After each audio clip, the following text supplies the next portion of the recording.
Hello বন্ধুরা, আসসালামু আলাইকুম। আশা করি যে যেখান থেকে ভিডিওটি দেখছেন সকলেই অনেক ভালো আছেন, সুস্থ আছেন। তো বন্ধুরা, আজকে আমি ইলিশ মাছ রান্না করব।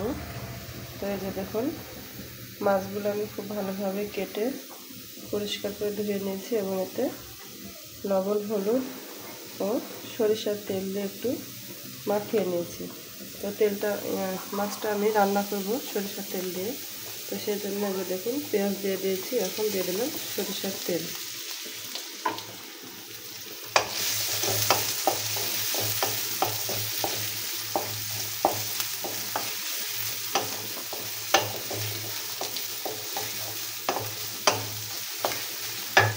এখন দিয়ে দেব স্বাদ মতো লবণ।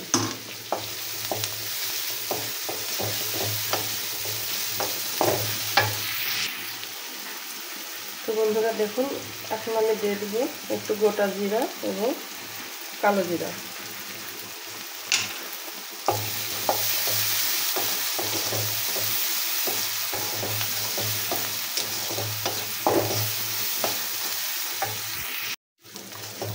তো বন্ধুরা দেখুন, পেঁয়াজগুলো প্রায় ভাজা ভাজা হচ্ছে। তো এখন আমি দিয়ে দেব বাটা মশলা। দিয়ে দিলাম 1 চামচ আদা বাটা, 1 চামচ রসুন বাটা, দিয়ে দিলাম 1 চামচ জিরা বাটা। এখন মশলাগুলো খুব ভালোভাবে নেড়ে চেড়ে কষিয়ে নেব। এখন দিয়ে দেবো 1 চামচ হলুদের গুঁড়া,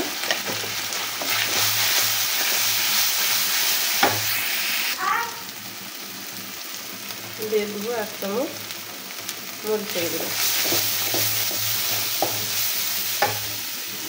এখন সামান্য পরিমাণ পানি দিয়ে মশলাটা ভালোভাবে কষিয়ে নিচ্ছি।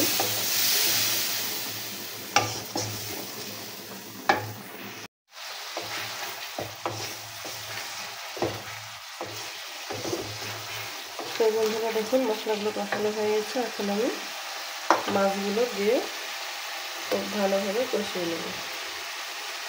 মাছগুলো আমি ভাজিনি, আজকে না ভেজেই রান্না করব।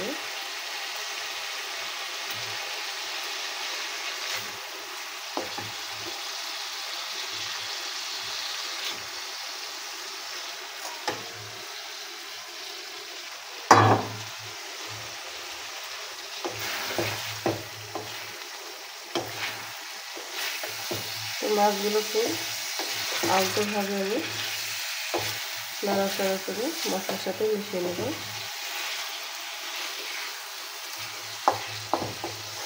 জোরে নাড়াচাড়া করলে মাছগুলো ভেঙে যেতে পারে।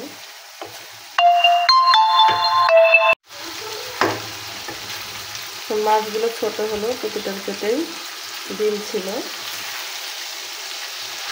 আমার ছেলে আবার ডিম খুব পছন্দ করে।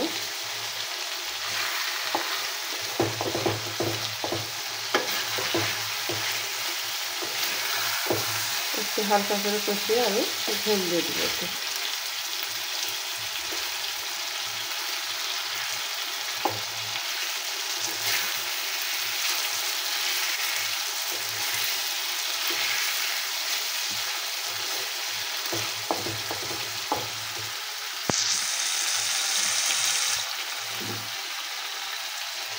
তো এখন আমি একটু অল্প করে পানি দিয়ে দিচ্ছি।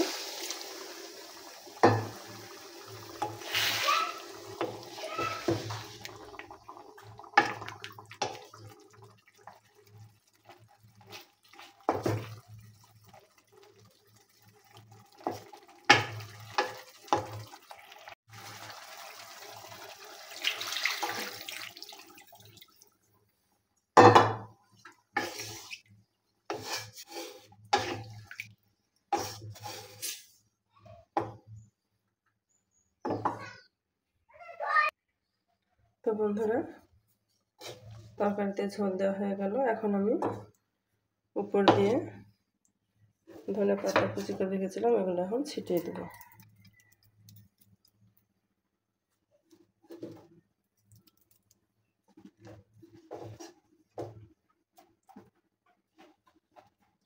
আর দিয়ে দেবো 4-5টা কাঁচামরিচ।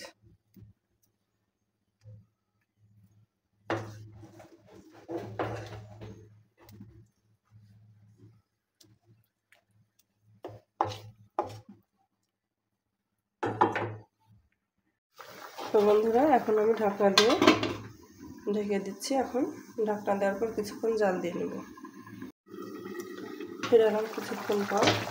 তো বন্ধুরা এই যে দেখুন তরকারি কালারটা কি সুন্দর হয়েছে, এর সাথে ঝোলটা গাঢ় হয়েছে, মানে আমার মাছ রান্না করে হয়ে গেছে।